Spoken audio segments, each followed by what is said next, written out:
السلام علیکم، ستړي مشئ، وخت مو پخیر. تاسو ته له زیر نیوز څلېرویشت څخه د نن ورځې د مهمو خبرونو ټولګې ته ښه راغلاست وایو. نن یکشنبه د 1405 هجري لمریز کال د سور 14مه چې د 2026 زیږدیز کال د مۍ له 3 سره برابره ده. زه رسافه یم او تاسو ته له زیر نیوز څلېرویشت څخه د نړۍ مهم خبرونه وړاندې کوم، خو په پیل کې د مهمو خبرونو سرټکي.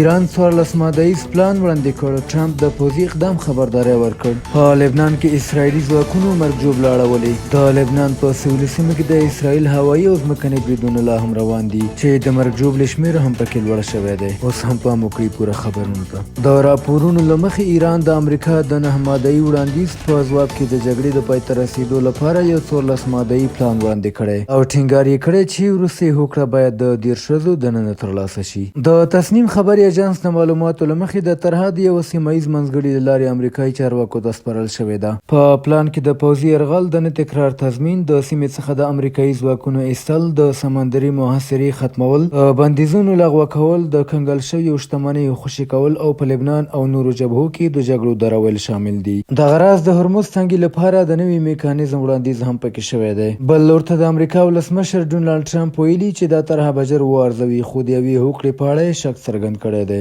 هغه خبرداری ورکړی که ایران له لوري نامناسب چلند وشي نو د نویو پوځي بریدونو احتمال هم شته. امریکا مخکې د 2 میاشتو اوربند وړاندیز کړی و، خو ایران د لنډمهالي اوربند پر ضد د جګړې دایمي پای ته لومړیتوب ورکړی دی.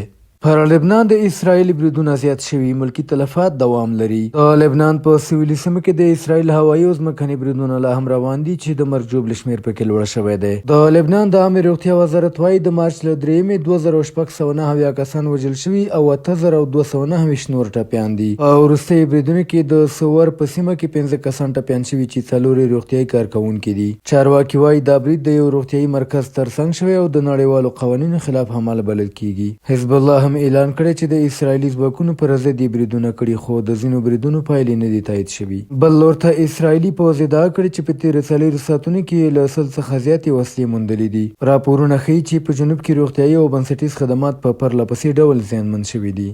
د فلسطین په لویدیځه غاړه کې اسرائیلي ځواکونو بریدونه کړي. د اشغال شوي لویدیځې غاړې په نابلس ښار کې د اسرائیلي ځواکونو د عملیاتو پر مهال یو 26 کلن فلسطینی وژل شوی او 4 نور ټپیان دي. د فلسطین د روغتیا وزارت په وینا ټپیانو کې 2 ماشومان هم شامل دي. دغه راز شاوخوا 40 تنه نور د اوښکو بهونکو ګازو له امله سخت اغېزمن شوي چې لاسي روغتون ته لیږدول شوي دي. په څو نورو پیښو کې د طولکرم په سیمو کې پوځي چاپې وهل شوي، د الخلیل په سیمه کې د میشتو لخوا بریدونه شوي او په بیت اللحم کې د 2 کسانو نیول هم راپور شوي دي.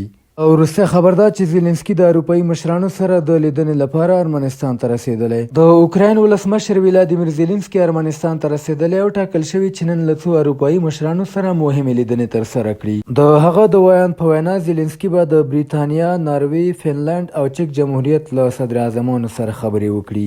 تمه کېږي په دغه لیدونو کې به د اوکراین جګړې، امنیتي همکاري او د اروپایي هیوادونو د ملاتړ پر دوام بحث وشي. اوکراین هڅه کوي د خپلو نړیوالو متحدینو سیاسي او اقتصادي ملاتړ نور هم پیاوړی کړي. بهراني خبرونه همدومره و. د کورنیو او سپورټي خبرونو لپاره زموږ پاڼې وڅارئ. په خواله رسنیو فیسبوک، انسټاګرام، ایکس، یوټیوب او ټیک ټاک زموږ خپرونې خوښې او موږ تعقیب کړئ. ادرس یې زیر نیوز 24. تر سبا خپرونې د الله په امان.